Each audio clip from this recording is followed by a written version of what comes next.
Dear viewers, نماز جنت کی چابی ہے اور وضو نماز کی چابی ہے، تو اس حساب سے وضو بہت امپورٹنٹ ہے اور نماز صحیح ہونے کے لیے وضو کا صحیح ہونا بھی بہت ضروری ہے۔ تو ہاؤ ٹو سیریز کے آج کے اس ایپیسوڈ میں ہم سیکھیں گے ہاؤ ٹو پرفارم وضو، یعنی وضو کرنے کا اسلامی طریقہ۔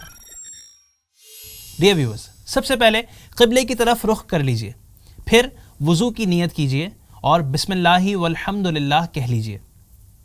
اب دونوں ہاتھ تین بار پہنچوں تک یعنی ریسٹس تک دھوئیے، پہلے سیدھا ہاتھ اور پھر الٹا ہاتھ۔ مسواک بھی کر لیجئے، پھر 3 بار کلی کیجئے، اور اگر روزہ نہ ہو تو غرغرہ یعنی گاگلنگ بھی کر لیجئے۔ اس کے بعد 3 بار ناک میں پانی پہنچائیے اور ناک بھی صاف کیجئے۔ اب 3 بار سارا چہرہ دھوئیے، اور چہرہ اس طرح دھونا ہے کہ جہاں سے سر کے بال اگنا شروع ہوتے ہیں وہاں سے لے کر ٹھوڑی کے نیچے تک، اور ایک کان کی لو سے دوسرے کان کی لو تک ہر جگہ اچھے انداز سے پانی بہہ جائے۔ اور اگر آپ کی داڑھی ہے تو داڑھی کا خلال بھی کیجئے، یعنی انگلیاں داڑھی کے اندر داخل کیجئے۔ پھر اس کے بعد دونوں ہاتھ کوہنیوں سمیت 3 بار دھو لیجئے، اور اس میں بھی پہلے سیدھا دھونا ہے اور پھر الٹا۔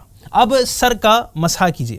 سر کے مسح کا طریقہ کار یہ ہے کہ دونوں انگوٹھوں اور کلمے کی انگلیوں کو چھوڑ کر دونوں ہاتھ کی 3 انگلیوں کے سرے ایک دوسرے سے ملا لیجئے، اور پیشانی کے بال یا کھال پر رکھ کر کھینچتے ہوئے گدی تک اس طرح لے جائیے کہ ہتھیلیاں سر سے جدا رہیں۔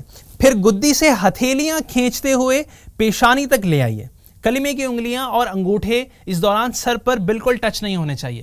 پھر کلمے کی انگلیوں سے کانوں کی اندرونی سطح کا اور انگوٹھوں سے کانوں کی باہری سطح کا مسح کیجئے، اور چھنگلیاں کانوں کے سوراخوں میں داخل کیجئے، اور انگلیوں کی پشت سے گردن کے پچھلے حصے کا مسح کیجئے، اور آخر میں دونوں پاؤں ٹخنوں یعنی اینکل سمیت دھوئیے، اور یہاں بھی وہی ترتیب رکھنی ہے، یعنی پہلے رائٹ فٹ پھر لیفٹ فٹ۔ یہ آپ کا وضو مکمل ہو گیا، اور اب یہ دعا پڑھ لیجئے، اللہم اجعلنی من التوابین واجعلنی من المتطہرین۔ اب آخر میں ایک اہم بات یہ بھی یاد رکھیے گا کہ جو باڈی پارٹس آپ کو وضو میں دھونے ہیں، تو دھونے کا یہ مطلب نہیں کہ آپ ان پر پانی مل لیں اور فارغ ہو جائیں، بلکہ نہیں، اس پارٹ کے ہر حصے پر کم از کم 2 قطرے پانی بہہ جانا ضروری ہے۔